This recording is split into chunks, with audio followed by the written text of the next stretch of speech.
एक शख्स ने 7,50,000 रुपये की मालियत की जायदाद छोड़ी तो उसकी एक बेवा, दो बेटियों और एक बेटी में हर एक की जायदाद की मालियत मालूम कीजिए। एक शख्स जो कि फौत हो चुका है, जब वो फौत हुआ तो उसकी जायदाद की कीमत थी 7,50,000 रुपये। तो जब वो फौत हुआ तो उसकी एक बीवी थी जो कि अब बेवा कहलाएगी। उसके फौत होने के बाद उसकी दो बेटियां और दो बेटे और एक बेटी थी। तो अब देखना है कि जो 7,50,000 रुपये की जो मालियत है, इसमें से बेवा को कितना हिस्सा आता है, दो बेटे जो हैं उनको कितना हिस्सा आएगा और एक बेटी जो है उसको हिस्सा कितना आएगा। तो सबसे पहले लिख लेंगे ये जायदाद की कुल मालियत जो कि 7,50,000 रुपये है। जायदाद की मालियत, जायदाद की कुल मालियत लिख लेते हैं यहाँ पर। कुल मालियत बताइए 7,50,000 रुपये।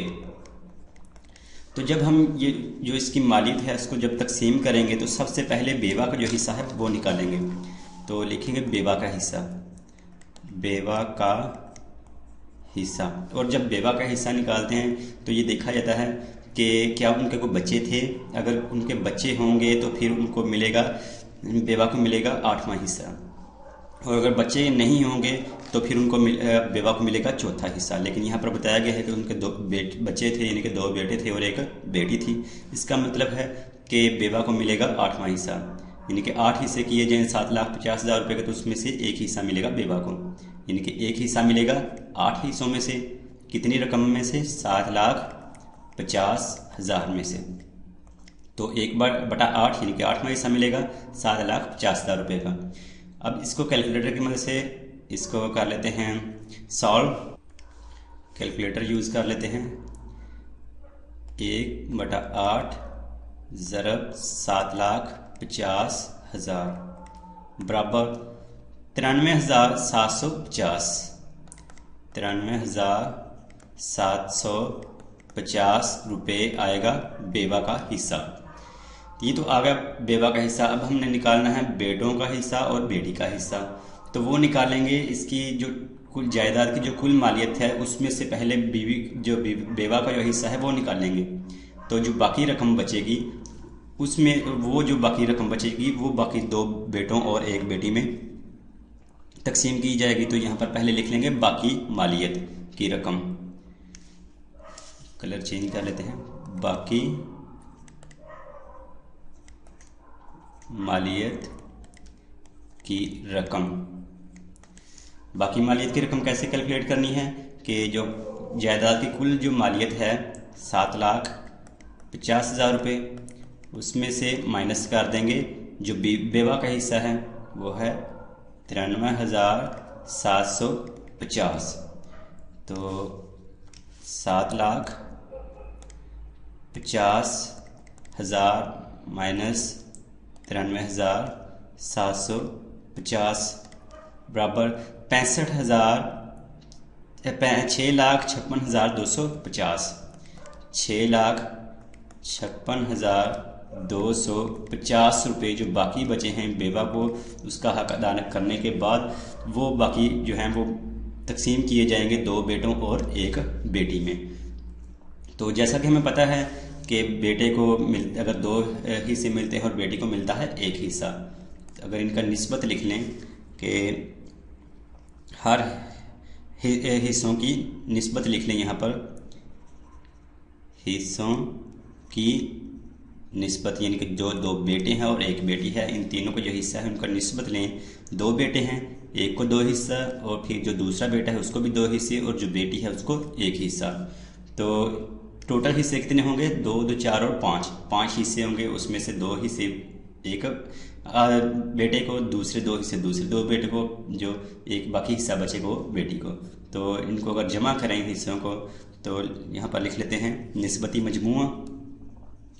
निस्बती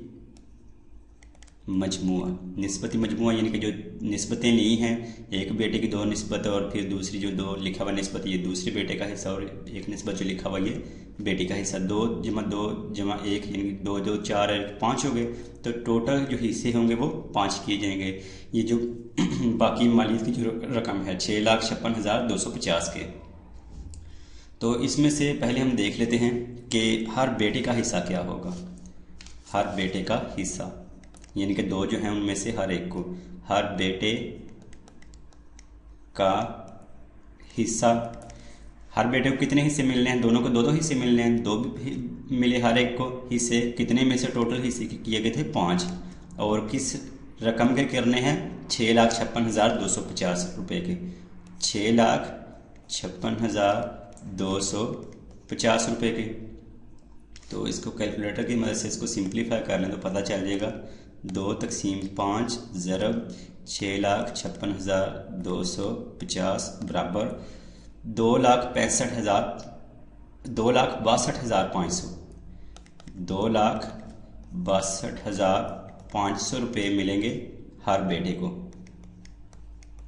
एक बेटे को मिले 2,62,500 रुपये, दूसरे बेटे को भी 2,62,500 रुपये। अब देख लेंगे बेटी का हिस्सा, एक ही बेटी है तो लिखेंगे बेटी का हिस्सा। बेटी को कितने हिस्से मिलने थे, एक निस्बत उसकी ली गई है, टोटल कितने हिस्से हैं, निस्बती मजमूआ 5 है, 5 और कितनी रकम में से, जो कि बेवा को अदा करने के बाद जो बाकी रकम बची थी 6,56,250 रुपये, 6,56,250। तो अगेन हम कैलकुलेटर यूज़ कर लेते हैं। 1/5 multiply by 6,56,250 is equal to, ये आ गया 1,31,250, 1,31,250। तो बेटी का हिस्सा आ गया 1,31,250। इस तरह हमने देखा कि जो शख्स फोत हुआ उसकी 7,50,000 रुपये मालियत की जायदाद थी, तो उसमें से जो बेवा का हिस्सा होगा वो होगी 93,750 रुपये की मालियत होगी, और जो एक बेटा है हर बेटे को 2,62,500 रुपये की जायदाद मिलेगी, और जो बेटी है उसका 1,31,250 रुपये की जो जायदाद होगी वो मिलेगी।